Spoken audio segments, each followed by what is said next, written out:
The Ford Explorer 2016-2017 Smart Key Fob battery replacement is a simple DIY task. First, acquire a CR32 battery and a small pry tool.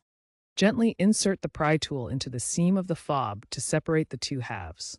Be careful not to crack the plastic. Once open, remove the old CR232 battery, noting the orientation with positive side up.